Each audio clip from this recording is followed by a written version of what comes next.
To Southport, where meetings continue between the union and state regarding the relocation of Southport Correctional employees. Our 18 News reporter Kevin Gefeller has new details tonight as that facility is set to close in March of next year. Good evening, Kevin.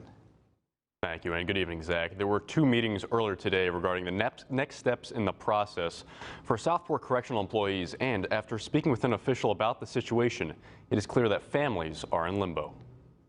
Yeah, listen, it's terrible. You have, 298 officers, and not to mention the sergeants that we represent, and all the other civilian staff at this facility, and the lieutenants that all are going on the road. Willard's in the same boat, and they're all vying for the small available locations that are nearby.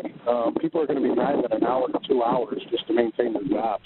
About 3 weeks ago, the Department of Corrections and Community Supervision, or DOCS, announced 6 New York correctional facilities are scheduled to close on March 10th of next year. One of those facilities being Southport Correctional. Now, the discussion of where people are going is underway. Yeah, at this point in time, Albany personnel is doing the RIF meetings as we speak with the DOCS, all the affected staff in Southport.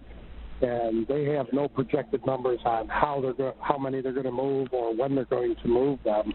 Whether they move on the voluntary transfer list or whether they move under RIF, which is the reduction in force that's attached to the civil service law. The burgomaster saying people's lives are upside down. Officers may not know where they are being moved for months. He said during the first week of February, that is when Albany will inform employees where they are going next.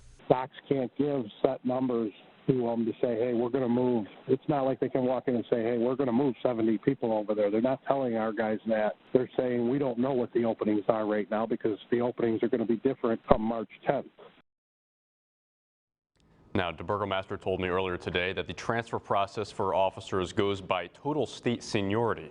He said lots of people from Southport obviously want to go to Elmira Correctional, but Elmira cannot absorb every employee. For now, live in the studio, Kevin Gefeller, 18 News.